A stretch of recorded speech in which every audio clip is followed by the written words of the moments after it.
Welcome, brave soul, to a month of chills and ghostly thrills. You've tuned into the Medium Matters, where we're celebrating the haunting season with a spine-tingling series that will leave you breathless. As the leaves turn crimson and the nights grow longer, we invite you to join us for a haunting journey through the supernatural. Get ready to explore the dark corners of history, meet restless spirits, and discover the secrets that lurk within the walls of some of the most haunted places. So say your prayers, dim the lights, and settle in for our Halloween frights. Oh, and don't forget to check under your bed. You never know who or what is lurking.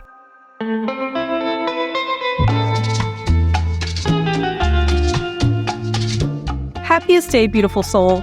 Welcome back to the Medium Matters, the podcast where we're all many mystics learning about the paranormal, the supernatural, and all the things together.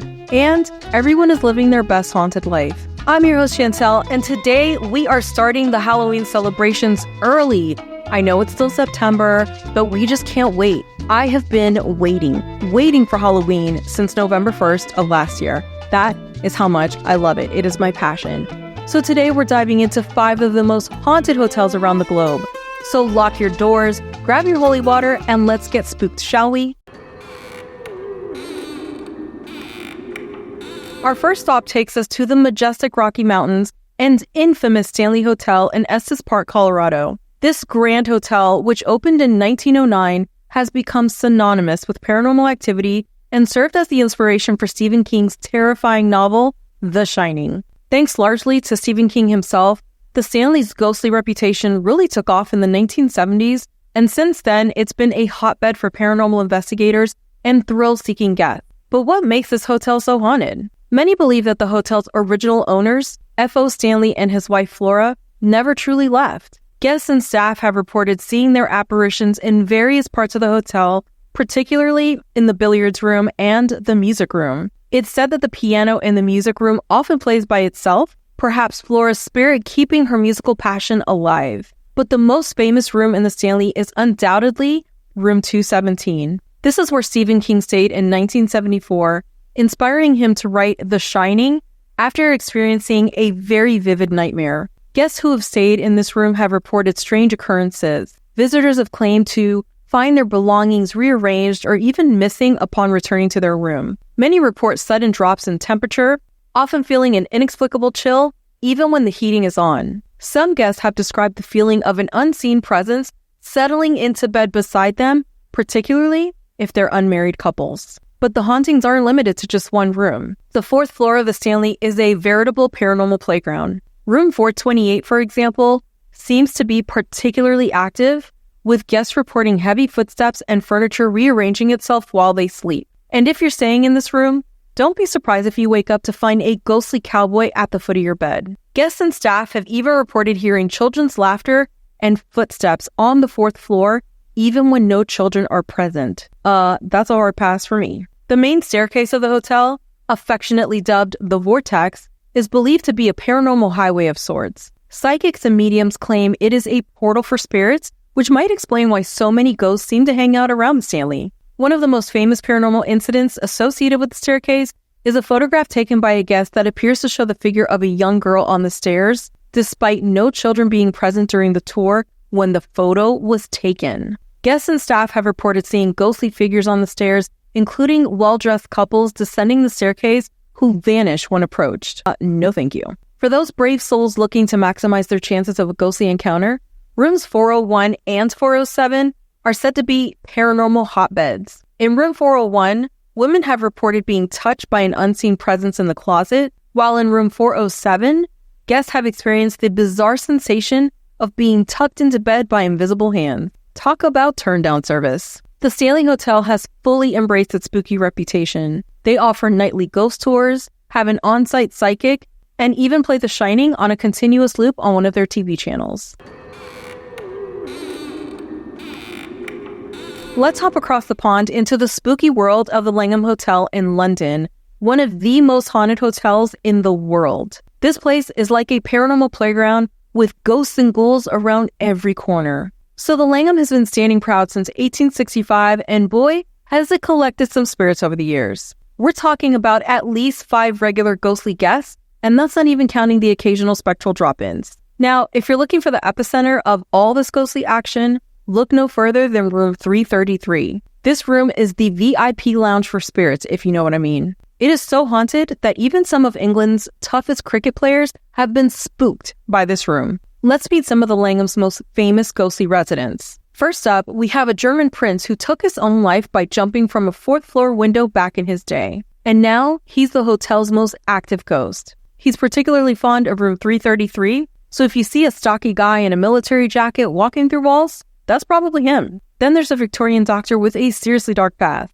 The story goes that this doctor killed his wife on their honeymoon and then took his own life. He's been spotted in room 333 too, recognizable by his blank eyes and Victorian threads. Oh, and let's not forget about Napoleon III.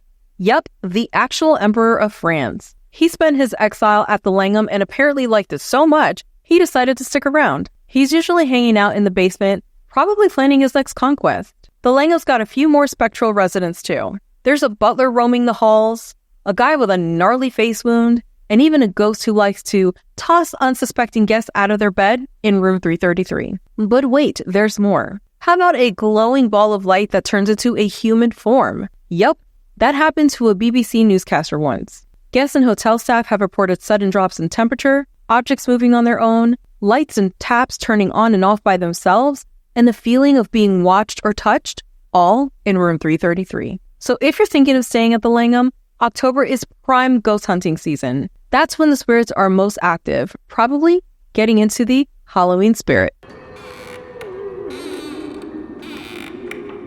Our next stop takes us to the heart of the Ozarks and right into the creepy world of the Crescent Hotel and Spa in Eureka Springs, Arkansas. Often called America's most haunted hotel, this 1886 Victorian-style resort has a dark and twisted history that's sure to give you goosebumps. The Crescent Hotel's haunted reputation stems from its varied past. It's been a luxury resort, a college for girls, and most infamously, a hospital run by a charlatan named Norman Baker who claimed he could cure cancer. Let's meet some of the residents, shall we? One of the most active paranormal hotspots in the hotel is room 218. So legend has it that in 1885, during the hotel's construction, a stonemason named Michael fell to his death in the area that would become room 218. Guests have reported seeing Michael's ghost, feeling unexplained touches, hearing strange noises, seeing hands coming out of the bathroom mirror, hearing cries of a falling man in the ceiling, and doors slamming shut on their own. But Michael isn't the only spirit set to haunt the Crescent. There's Theodora, a cancer patient from Baker's time, who is often seen fumbling with her keys outside of room 419 and even tidying up for the guests. Next, we have Brecky, a 4-year-old who died from appendicitis in the hotel. He's been seen bouncing his ball all through the halls. And then there's the ghostly nurse who's been spotted pushing a gurney down the hallway of the 3rd floor. Oh, but wait, there's more. The morgue in the basement has seen an uptick in spooky activity since they discovered a secret bottle grave of Norman Baker, the famous quack doctor.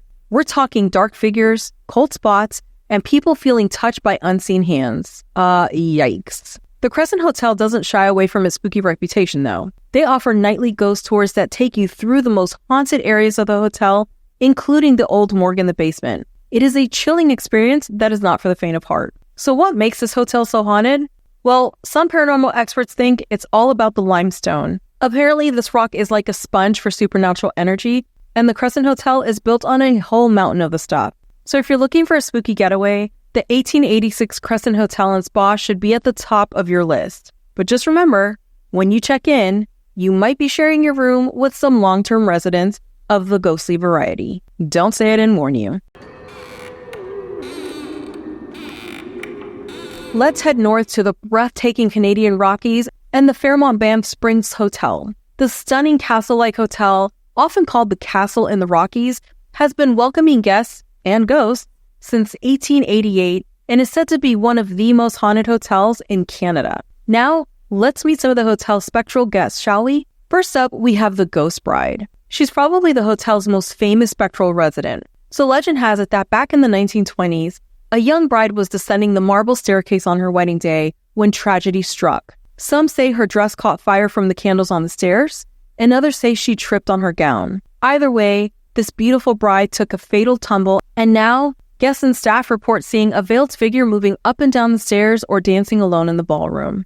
Next, we have Sam the Bellman, the hotel's most helpful ghost. Sam McCauley was a beloved bellhop in the 1960s and 70s who loved his job so much that he decided to keep it even after he died in 1975. Guests have reported a friendly older gentleman in an old-fashioned uniform helping with luggage or unlocking doors, only to vanish into thin air. And let's not forget to talk about room 873. This room is so haunted that the hotel decided to seal it off completely. Legend has it that a whole family was murdered here in a murder-suicide incident. Guests who stayed in the room before it was closed reported hearing blood-curdling screams and seeing bloody handprints appear on the mirror. Some say you can still see the outline of the door, and sometimes the ghostly imprint of a child's hand appears on the wall. Next, we have a ghostly bartender who likes to tell overindulging guests to call in a night. And if you hear bagpipes echoing through the halls, don't be too quick to assume it's a living, breathing piper. It might just be the hotel's resident headless bagpiper. So what makes this place so haunted? Well, some paranormal experts think it's all about the location. This beautiful hotel sits at the intersection of 3 ley lines. The Fairmont Bath Springs Hotel has embraced its spooky reputation and offers ghost tours where you can learn all about these haunting tales and maybe even have an encounter of your own. Our final haunted destination takes us to the heart of the French Quarter in New Orleans, a city known for its vibrant culture, rich history, and of course, its ghosts. The Bourbon Orleans Hotel has a fascinating past that's led to its reputation as one of the most haunted hotels in the Big Easy. Originally opened in 1817 as a ballroom and theater, the building that houses the Bourbon Orleans has worn many hats over the years. It's been a convent, an orphanage, and a school run by the Sisters of the Holy Family. During a yellow fever epidemic in the late 1800s, it also served as a medical ward. So let's get into the haunts and the things that go bump in the night. First up, we've got the children and the nuns from the hotel's days as an orphanage. Guests have reported hearing the eerie sound of kids playing and laughing in the halls, even when there's not a child in sight. And if you feel a gentle tug on your clothing, don't be surprised. It might just be one of the ghostly orphans trying to get your attention. Then there's the famous ghost of the ballroom dancer who's been seen in a fancy 1970 gown waltzing by herself under the chandeliers. Let's head over to room 644, which is said to be the most haunted spot in the entire hotel. Legend has it that a nun took her own life in this room, and her spirit makes itself known. Guests have reported hearing blood-curdling screams and seeing a dark figure appear just as they're drifting off to sleep. Talk about a nightmare. During the yellow fever epidemic, many young girls and the nuns caring for them lost their lives here. Visitors have reported seeing ghostly figures of nuns praying over beds and even feeling cold spots where these spirits linger. And let's not forget about the Confederate soldier who seems to be eternally on patrol. He's been spotted on the 6th and 3rd floors, still keeping watch over the hotel long after his time. The hotel's history of fires and structural collapses has also left its mark. Some guests have reported hearing phantom sounds of chaos and panic, echoes of past disasters. So if you're looking for a stay with a side of spooks, the Bourbon Orleans Hotel should be at the top of your list. And there you have it, my little spooktator, a journey through 5 of the world's most haunted hotels. From the inspiration behind The Shining to the ghostly guests of New Orleans, these hotels offer more than just a place to rest your head. They're portals to the past, keepers of secrets, and perhaps home to those who've long since checked out of the mortal realm. If you enjoyed this episode, and I really hope that you did, please follow for more and share it with the ones you like and love, because sharing is caring. Send us your spooky stories and questions on Instagram, Facebook, or via email at hello@themediummatters.com. Head over to themediummatters.com/newsletter to join our absolutely free newsletter where we talk about upcoming moon cycles, rituals for the seasons, everyday magic, and so much more. Be sure to tune in every Monday, Wednesday, and Friday at 10 a.m. Central, right here, all month long, because we are doing all the Halloween things all of October, forever and ever. It is such a good time. I am so excited. Until next time, this is Chantel with The Media Matters, reminding you that in these haunted hotels, every creak, whisper, and shadow could be more than just your imagination. Sweet dreams if you dare to sleep.